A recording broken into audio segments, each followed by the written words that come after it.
Good morning. It is Tuesday, Wednesday, day 3 or 4 of the NRB here in Nashville, Tennessee. We have been swamped. I don't know how many books. Shane, how many books have we given away? 400, 450? 450 books we've given away. People are amazed we're doing that. They love our booth. Everyone says we got one of the nicest booths, simplest booth, but also one that's very complicated that they've got to understand. That's why we put the big banner up. You want to just show them the big banner over here again? We got that big banner there. We got the Noah's Ark banner here. So that's what we've been doing here. I explained that to you last year at the NRB. We got a new chart here this year, so I wanted to just go through that with you real quick. Just a couple minutes, won't take you long. But this is the timing of Yeshua's death. It says that John 12, verse 3, he came into Jerusalem, he went to Bethany, went to Martha and Mary's house, and they made supper for him that night.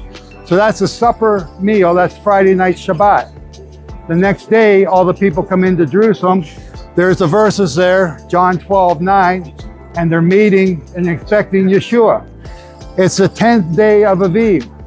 That's when the lambs are first taken, and they are examined 4 days in your house, and that's what happened. Martha and Mary took him in for 4 days. On Sunday, Palm Sunday, he walks into Jerusalem. On Monday, he curses the fig tree. Pay attention to the numbers here. That's the month of Aviv. On Tuesday, he says 2 days until the Passover. Then he has the supper with them that same night, the Last Supper, not the Passover meal. On Wednesday, the 14th of Nisan, he's killed. And when he dies, they have to get him in the grave just before sunset. Because Thursday is a high holy day. It's not Sabbath, it's a high holy day. It's the first day of unleavened bread. It's also the first day of Passover. So they get him in the grave, and then the Sabbath begins. So that's Wednesday night, Thursday night, Friday night. That's 3 nights.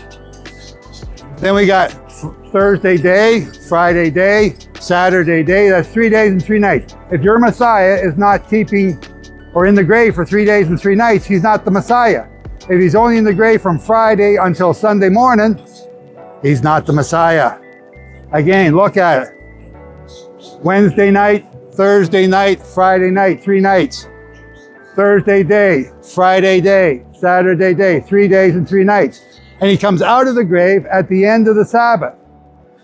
And everyone, that's the gospel. That's the whole point of the gospels. He came out of the grave.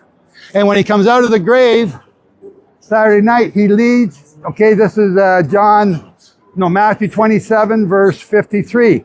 He leads a host of captives with him out of the grave. And they all come out at the same time. Why is that significant? Because that's the first time people came back to life, en masse. If you want, that's the first rapture. Yes, you missed it. It's the first rapture. So they came out. Now in Leviticus 23, it tells you about the rapture. We have the mystery of the Jewish rapture. It's all in here. Okay, you're not here at the NRB. We're giving away. Order it at sightofthemoon.com.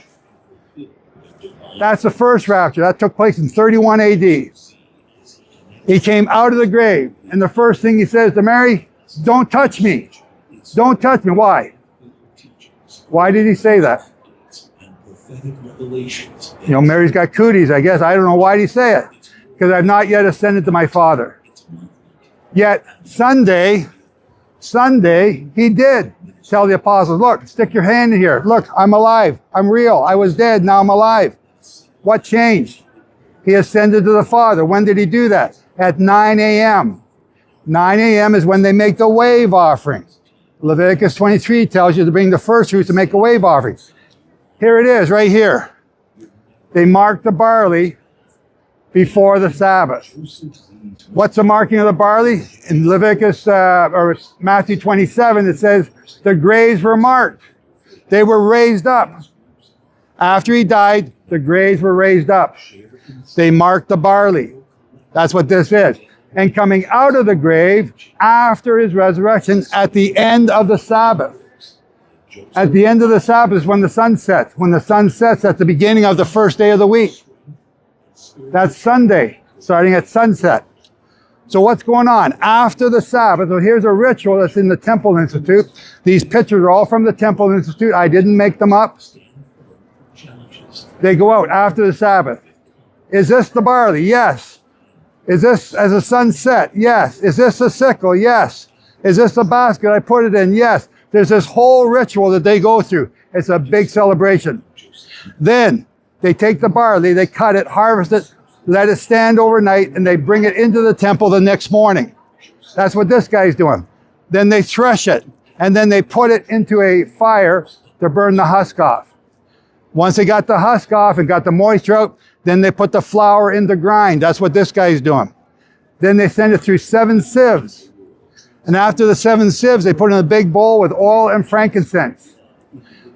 They take a handful, put it on the fire. Then they put the rest at the corner of the altar. Only once they got this celebration done, the sacrifice done, waving it before Jehovah, only then can people go out and buy and sell and harvest their crop. Not until this is done on the first day of or first Sunday of the wave sheaf, which is, let me say that again. It's done on wave sheaf day, the morrow after the Sabbath, during the days of unleavened bread. The morrow after the Sabbath, during the days of unleavened bread, he came out. For thousands of years, they've been doing this celebration, talking about Yeshua, not realizing that he is the barley that we look for. This is why you must have barley to begin the year. It's the first fruits, not the last fruits, not the common, not the end of the season. The end of the season is what Cain brought to them. Cain's fruit was rejected, not because it was vegetables, but because it came from the end of the season. You must bring the first fruits. Yeshua, our Messiah, is the first fruit that came out of the grave. The saints, Abraham, Isaac, Jacob, I don't know who else, Enoch, Elijah, I don't know. They came out of the grave at this time. It says in Revelation, or Jesus said, no one has gone to heaven except the Son of Man who came down from heaven. No one. Not Enoch, not Elijah, nobody. So if that's true, then in Revelation it says there are 24 elders. The word elders means ancestors, people who lived on the earth before us. So if there are ancestors in heaven, there's 24. Where'd they come from? The only place they could come from is right here. Matthew 27, verse 53. The saints were raised, their graves were marked, then they're raised from the dead. This is the barley offering. This is the wave sheaf offering. That's why we do it every year. I'm leaving on Sunday to go look for the barley. This is what we're looking for. The first fruit to present before Jehovah our God, so that we can make an acceptable offering, so that he will bless us in our crops, in our work, in our lives, and everything that we do. That's why this is important. So we're presenting that here at the NRB. We're showing everybody this. Some people get to see this. They get to understand. They get to learn this. This is what you're supporting. Next year, okay, we can edit this part out. Next year, it could be Washington. Do we go?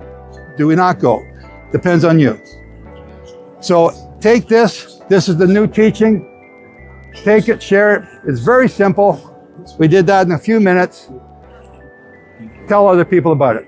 So from the NRB, Joe Dumont, shalom, shalom.